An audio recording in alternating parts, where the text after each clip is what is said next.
Today I'm going to be showing you guys how to create the Create Your Own World game. It's a game that looks something like this. It's sort of like your classic little RPG game. You can collect coins. If you run into this guy, I think he has a message for you. Tells me we can go through the orange doors, and the signs also have messages for me when I run into them. I can go through these doors and go to different levels, and the game continues. I won't play the whole thing right now, since we're going to be making it in just a minute. What you're going to need to do for this one, instead of starting on a new project, you're going to want to go to this jump to cc/world-go, and I've included this link is in the description of this video. So open the description of the video and click on this link, and when you do that, it's going to open a Scratch project, and it's going to have some of these. It's not going to have any of the code, but it'll have all of these like assets for you. It'll have all of the sprites for you ready to use. Once you've opened that link and have the project open in your Scratch, go ahead and click Remix. Make sure you click Remix or this is not going to save your own copy of the project. Click Remix, and there we go. Now we have our own copy of the game. We can change the name now. Alright, let's get started by doing some movement. So one of the things you're going to learn in Scratch and in programming in general is that there's often more than one way to do something. So I've shown you guys a few ways to do movement now. This one's going to be a little bit different. So in this one, we're going to say, when we click Start, forever, instead of actually using these little events where we press the keys down, we're just going to check if the key is pressed down. So I'm going to go into Control here and find an if statement, like this one. Then we're going to go to Sensing, and we're just going to check if the key pressed is whatever key we want it to be. So in this case, let's do the up arrow. So if key pressed up arrow, then we go to Motion, and we change Y by some amount. So in this game, they're doing 2. And then we're going to do that same thing for all of the others. So if the key pressed is down, we'll change Y by -2. If the key pressed is the left arrow, then we will not change Y anymore, because remember, Y changes up and down. We're going to change X by -2 to go left.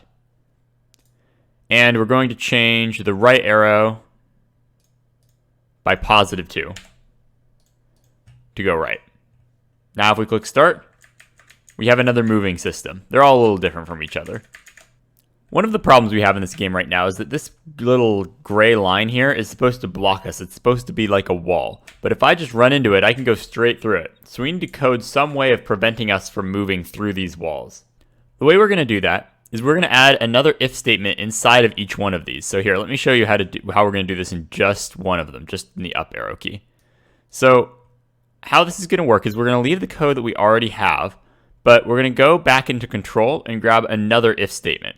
And this time, what we want to do is check if we are touching the color of this wall. So if we go into Sensing and choose Touching Color and click on it and click on this little backdrop icon thing, we can choose what color we want it to be. There we go. So now if we're touching the color gray, this color of gray, then we want to move ourselves back outside of the wall, because what's happened here is we're saying if we're touching the wall, if we're already touching the wall, if we're like here, it means we're already inside of the wall a little bit. And so what we need to do is move ourselves back out of the wall by the same amount we moved into the wall from. That might not make perfect sense. Let me show you what I mean. If I go to change Y by, we're just going to change Y by the exact amount that we moved in.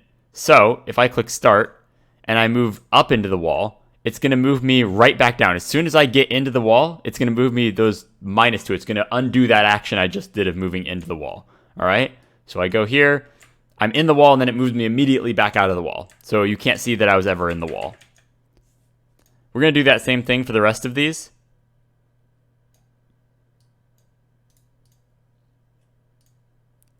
Except each one will be the opposite. If I'm pressing the down arrow and it's -2, I'm instead going to do +2 to reverse that. So now, if I go down, it puts me back outside of the wall.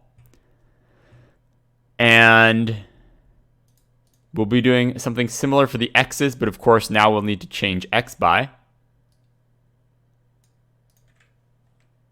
2 and -2. There we go. There's our new movement system. Now I can move in every direction, but I don't go through the walls anymore. The walls block me now. The next thing I want to do is make it possible to switch through the different rooms we have. Because if we click on backdrops, you'll notice that we have a couple of different rooms that we can go to. And we're going to go through each one of these levels. The way we're going to do that is by going back to player. And we're going to add in another when click start and forever. But this time what we're going to check is if we're touching this orange door here, because that's like our door to get to the next room, right? In control, grab an if statement. And we want this to be happening if the player is touching the color orange. So we'll use touching color and we'll grab the color from the backdrop and we'll click on the orange right here. There we go. And now when the player touches orange, we want a few things to happen. So first of all, we want to change to the next backdrop. We also want to be able to keep track in our program where the player is. So the program doesn't have a way of telling which backdrop it's on. So we need to create a variable to tell it what backdrop we're on, if that makes sense. I'll show you what I mean. Let's click make a variable. And the variable we're going to make is room.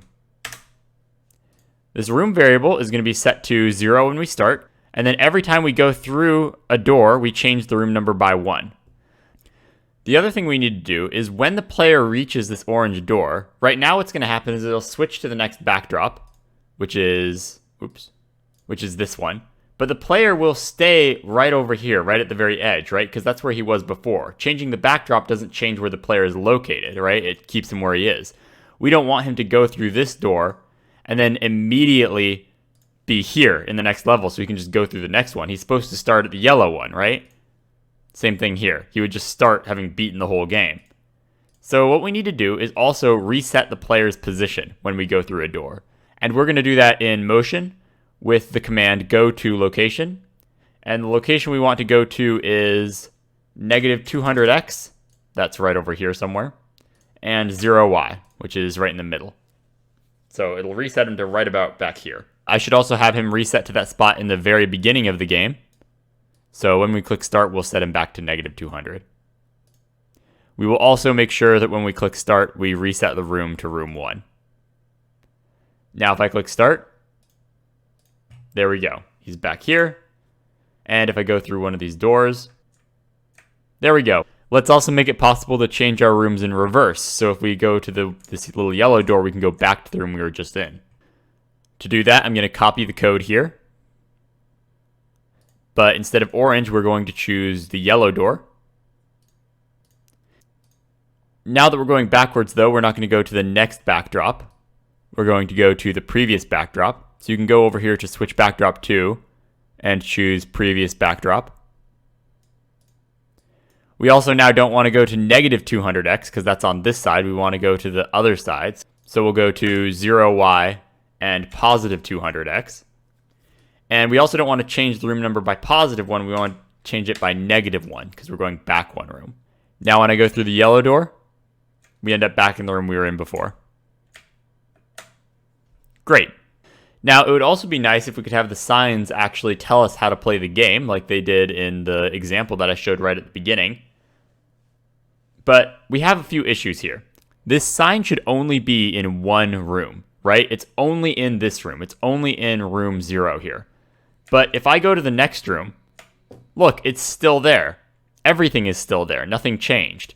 This sign should only be in one room, but instead it's in both of the rooms. So we need to set up some way so that the sign only shows up when we're in room 1. Oh, by the way, this should not set to room 0. This should set to room 1. I forgot to mention that. So to make the sign only show up on room 1, we're going to actually use our little variable here, our little room variable. What we need to happen is for this sign to appear when it's in room 1 and disappear when we go to any other room. The way we're going to do that is we're going to go to events and grab a when click start and control and grab a forever and an if else. Then we need to check if the room is equal to room 1 using our little room variable up here. So we're going to go to operators and choose if something is equal to something. Then we're going to go to variables and grab our room variable. And we're going to check if the room is equal to 1.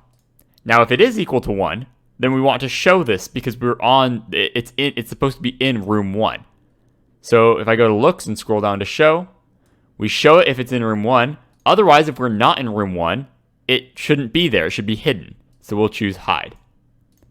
Now if I click start, the sign is here, but when I go to the next room, the sign is gone, which is what we wanted because the sign should only be in one place. Now our sign is still pretty incomplete because it doesn't actually say anything.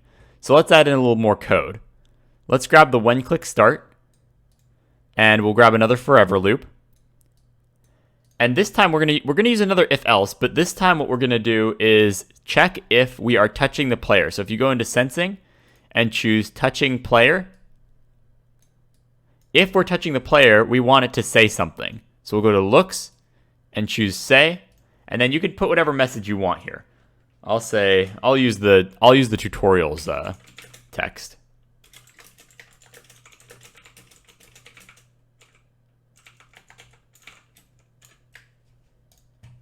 And then if we're not touching it, we want it to say nothing. So say, and then just delete everything inside. Say nothing. Now if I click start, when I'm not touching it, it shows nothing. When I am touching it, it shows my message. And when I leave, it stops showing my message again. While we're at it, let's do this for the treasure chest too. Now the treasure chest is what we're trying to get to. It's what we've been trying to get to this whole time. So we'll go over to click on the treasure chest. And right now it's hidden. We'll show it just so we can see where it is. It's supposed to be up in this top right corner. So we're going to do that exact same process that we just did for the sign. We're going to go into events, and we're going to say when we click start, forever, if the room is equal to, now we're on room 3, right? The treasure chest is supposed to appear only in this last room, only in room 3 here, okay? So it shouldn't be in room 2 or in room 1. So we're going to tell it, if the room is 3, then we'll have it show. Otherwise, we'll have it hide. And now it doesn't show up in room 1. We can also go ahead and have it say something when we actually get to the treasure so the player knows they've actually won the game. To do that, we'll do the same thing as we did for the signpost. When the sprite is clicked, forever. If the chest is touching the player, then we want to say something like, yay, you did it. And if it's not touching, we want it to say nothing. Now, if I go to room 3 and move up to touch the chest, we say, yay, you did it. And otherwise it says nothing. Of course, we don't just have signs in our games. We can also have people or NPCs in our games that tell us things as well. In this game, we have one of those people right here. It's this little person square. And we're gonna start by doing a very similar thing that we did with the sign and with the chest. So I'm gonna do this just really quickly. We need the person to show up only when he's in room 1, and when we are touching the person, when the player is touching the person, we need him to say something useful, like he can tell us that we're supposed to go through these orange doors so we know how to play the game. Since you've already seen me do this twice, I'm going to go through these really quickly. Go ahead and pause the video if you need to so you can keep up.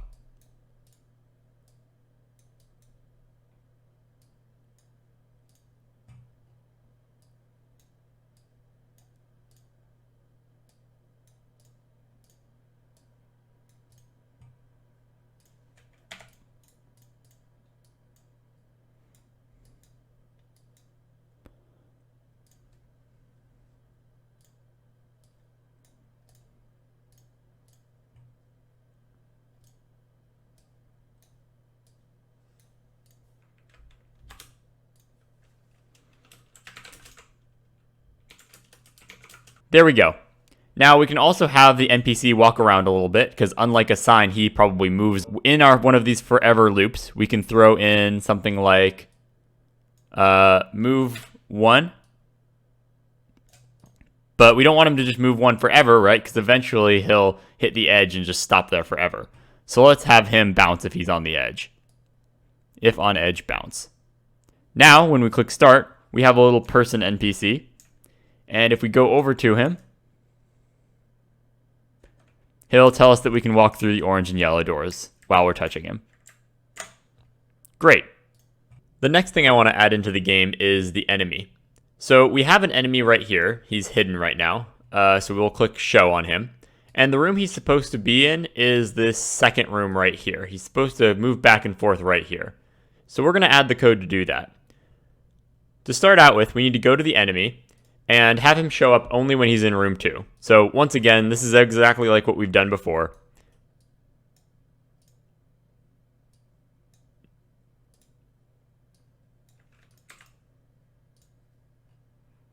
Show and hide. All right, now it'll only show up in room 2. But we also want him to do a few other things. We want him to say something if he catches us. So when we click start, we will forever check if he is touching the player. And if he is, we'll say, gotcha. And we'll stop the game afterwards, because once the enemy gets us, the game should end. Oh, whoops. Inside of the if statement, right there, like that. Next up, we want him to actually move. So we're going to go to when click start. And the first thing we're going to do is reset his position to right about here. So we'll say when we click start, we'll have him go to, let's see, about 170, right here. And then we're going to have him forever move back and forth. So we'll grab a repeat, and we'll grab a change X by, because we're moving left to right. And we'll start by going to the left, -1 for 130 repeats. And then we'll do that exact same thing, so he ends up back where he started, but this time we'll move to the right. Now if I click start here on this, we can see he goes forward to the very end of this. And then he'll turn around and come back to right where he started. And he'll just keep patrolling that way forever. And if we ran into him, he'd say gotcha, and then it would stop the game right afterwards. Let's add one more enemy. If we go into our third room, we have, you'll see we have a little spot right here. And so let's add an enemy that's like patrolling up and down right here to make the game a little harder. So let's duplicate our enemy. This guy can be called enemy 2. And a lot of the code is going to be the same. The only thing that we're going to change here is, first of all, this is going to be on room 3, not on room 2. And then instead of going up and down with X, we're going to go up and down with Y. We're going to go up and down like this. We'll set his starting location to 0x and -170y. Let's go a little higher than that. Let's go -150. There we go.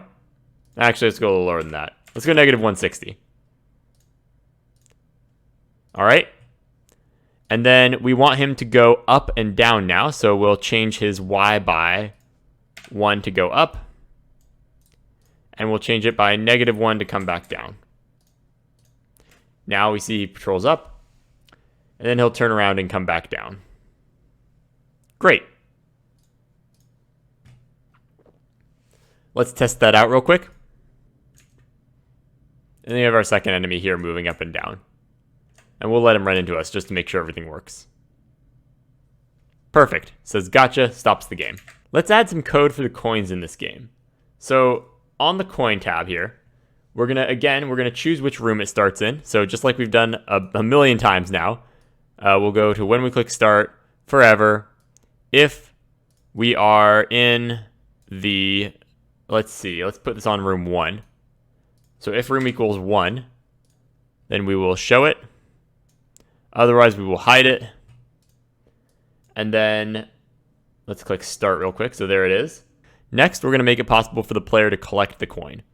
So we're going to grab another one of these when starts. And then we're going to do something a little bit different with our controls here. In control, there is something called wait until. So what this does is it just does nothing until a certain condition happens. So in this case, we're going to do until we are touching the player. So until the coin is touching the player, nothing else is going to happen. Then once we do touch the player, we'll execute all of the code underneath it. So what we want to happen once the player touches the coin is we want to create a variable called coins. Here, first we need to create a variable called coins. And we'll set it to 0 at the beginning of the game. And then we want to wait until the player touches it. And once the player does touch it, we'll change that amount by 1 because we collected 1 coin. We'll put coins over here. The next thing we need to do is hide the coin. Except if I do this, we have a little bit of a problem. If I go up and collect the coin, it stays there. It just shows back up again. That doesn't look right. So the problem is that even though we're saying hide here, we also have this little loop here. And this loop will show it as long as we're on room 1, no matter whether or not we've collected or told to hide once. What happens here is we go down this list, we hide it, but then this thing runs again and it says, oh, we're on room 1, better show it again. So what we need to do is if you go into controls, instead of stop all, we're going to choose stop other scripts in this sprite. And what that's going to do is stop this thing from executing. It'll stop this from re-showing it, and then the hide will be permanent. So you'll see right now, both of these are in yellow because both of them are running right now. You see the little yellow border around them. If I go up and touch the coin now, they both stop. This one stops because it gets to the end, and this one stops because we told it to stop right here. We told it to stop all the other scripts. This is the other script in the sprite. Stop other scripts in sprite. Finally, we're going to add a key and a door, and this is all going to happen on the third room. So let's look at the third room real quick. So we'll put a key right here. We'll show the key. The key is going to be right down here. And again, we want this to show up only when we're in the third room, so we're going to repeat that code again.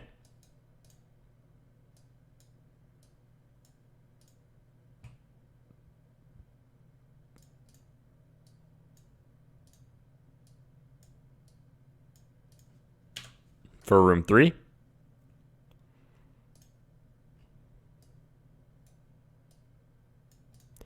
All right, now our key will only show up when it's in room 3. Now I need to be actually possible to pick up the key. And the way we're going to do that is we're going to have an inventory system for the player. So if you don't know what the inventory is, it's what the player has on them, like the things in sort of your backpack, right? Like the things that the items that you have. So we need to be able to add this key to our inventory. But an inventory isn't just a variable because, see, these variables, they only hold one number or one word. An inventory needs to be able to hold a lot of things. So what we're going to do is we're going to make a list for the inventory. If you go to variables, at the very bottom, you'll see this thing called make a list. And we're going to call this one inventory. So there's our inventory. Right now it's empty. We want to be able to pick up this key and add it to our inventory. So this code is going to look a lot like what we did for the coin. We're going to go to events and choose when start. And then we're going to wait until the player is touching the key. So until the key is touching player, where is he? Player.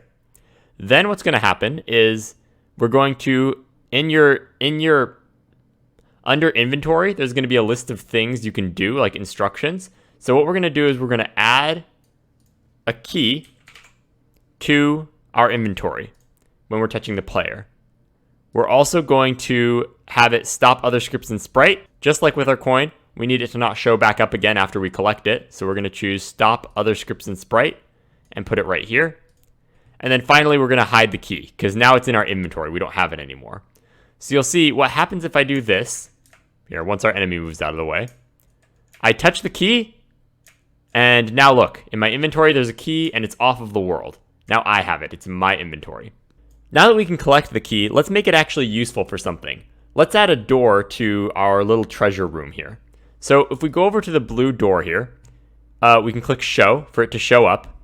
Now, we don't want to have to click show and hide every time we go to the room. So we're going to do the same thing again. We want this to only show up when we're on room 3. There shouldn't be a door floating in the middle of space in room 1 and 2. So what we're going to do is just what we've done for all these other ones.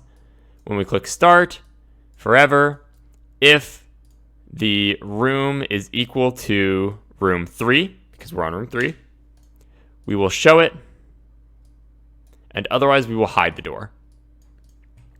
Next, we need to actually make sure this door needs to disappear when the player has this key in their inventory.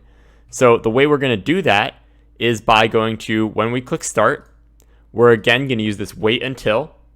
And what we're waiting for is in variables and in make a list, under the make a list tab, there's something in here called inventory contains thing. Drag that in. So we're going to wait until our inventory contains a key. That means we've picked up this key. Once we've picked up this key, we want the door to hide. We want it to be gone because we picked up the key to unlock it. Once again, we're going to add the stop other scripts in sprite, so we stop it from showing after we've gotten rid of the door. And then we're going to go into looks and have the door hide. Great.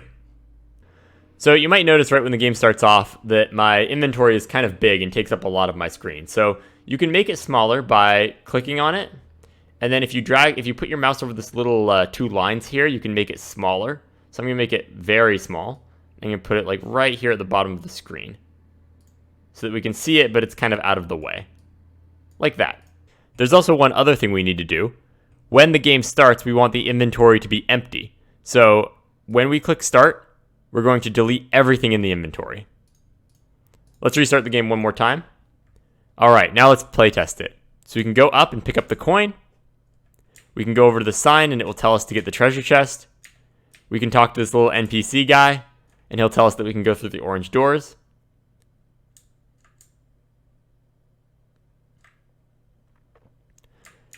Now in the next room, we have to avoid this enemy.